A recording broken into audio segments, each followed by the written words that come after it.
কোথায় ছিলে 3 বছর? তোমার ভিডিও আসছে না কেন? তোমার চ্যানেলটা কোথায় গেল? তুমি নতুন চ্যানেল কবে ক্রিয়েট করবে? তোমার ভিডিও কবে আসছে? এই রিলেটেড কমেন্টেই আমার সোশ্যাল মিডিয়া ভর্তি হয়ে আছে। তো চলো আজকে এইগুলোর একটা অ্যান্সার করে দেওয়া যাক।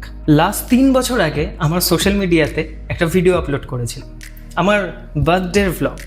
তারপরে সোশ্যাল মিডিয়াতে আর কখনোই কন্টেন্ট আপলোড করা হয়নি। আমি ভিডিও আপলোড করাটা প্রায় ছেড়েই দিয়েছিলাম। 3 বছর আগে আমার ম্যাচুরিটি লেভেল সত্যি বলতে অনেকটাই কম ছিল। সোশ্যাল মিডিয়াকে ভাবতাম হয়তো টাকা কামানোর একটা মাধ্যম, আর আমি সেই সব কন্টেন্টে ভিডিও করতাম যেগুলোতে সো কল্ড ভিউজ বেশি আসে, যেমন ফিল্ম, মিউজিক, মোটিভেশন, ভ্লগ। তো তারপর একটা পর্যায়ে আসলো যখন সবে সবে হয়তো ইঞ্জিনিয়ারিংয়ে অ্যাডমিশন নিয়েছি তখন। তারপর পার্সোনাল লাইফে কিছু রিজন ছিল, সেই জন্যে ভিডিও বানাতে আর ইচ্ছা করতো না। আমি কোনো অজুহাত দেবো না, সত্যিই আমার ভিডিও বানাতে ইচ্ছা করতো না যে সেই টাইমে একটু ভিডিও বানাই। তো যখন সেই সময়টা পেরিয়ে গেল, এই পড়াশোনা নিয়ে ব্যস্ত হয়ে পড়লাম এবং আমার লাইফে এখন একটা স্টেবিলিটি আছে। টাকা কামানোর জন্য সোশ্যাল মিডিয়াকে আর দেখি না। সেই ম্যাচুরিটি লেভেল থেকে বেরিয়ে এসে এখন ম্যাচুরিটি একটু হলেও বেড়েছে। আমি জানি যে সোশ্যাল মিডিয়াতে কী করলে ভিউজ বেশি আসে, অ্যালগোরিদম থেকে আমি ভালোভাবে বুঝে গেছি। তা সত্ত্বেও এমন কিছু করি না আমি যেগুলো করলে ভিউজ আসবে কিন্তু নিজের মান সম্মানগুলো সব যাবে। আর কিছুজন মানুষ এখনও আমার সাথে আছে, যারা সেই টাইমে ভিডিও দেখতো, এখনও ভিডিও দেখে।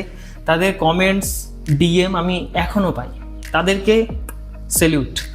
আমি লঞ্চ করছি আমার একটা চ্যানেল, সৌরভ নাথ, যে চ্যানেলটায় আমি নিজের ক্রিয়েটিভ কিছু জিনিস আপলোড করব, যেটা আমার আপলোড করতে ইচ্ছে হয়। আর বর্তমানে তোমরা যে ভিডিওটা দেখছো সৌরভ চ্যানেলে, সেখানে এবার থেকে রেগুলারলি দেখতে পাবে আমার জীবনে কী কী চলছে, আমি কী কী ভাবছি, বেসিক্যালি লাইফস্টাইল ভ্লগ, আমার থটস এবং স্পেশাল কিছু মোমেন্টস যেগুলো আমার সাথে ঘটছে, সেগুলো তোমাদের সাথে শেয়ার করব। এবং আরও একটা জিনিস আমি এর সাথে ইনক্লুড করব, সেটা হচ্ছে অনেকেই বলে যে তুমি অনেকটা চেঞ্জ হয়ে গেছো, তোমাকে দেখলে আর আগের মতো মনে হয় না। আমার লুক বলো বা আমার সমস্ত কিছু বলো, লাস্ট 3 বছর আগের থেকে আর এখন আকাশ পাতাল ডিফারেন্স চলে এসেছে।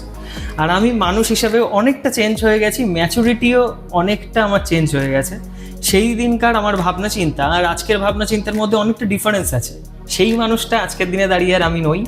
তো হয়তো যারা আমার আগের ভিউয়াররা আছে হয়তো আমার সাথে অতটা রিলেট নাও করতে পারো, তাও আমি বলবো যে এবার সেটাই আমি করতে চাই যেটা আমার ভালো লাগে। সো এখান থেকে শুরু হোক একটা নতুন journey. Have a nice day.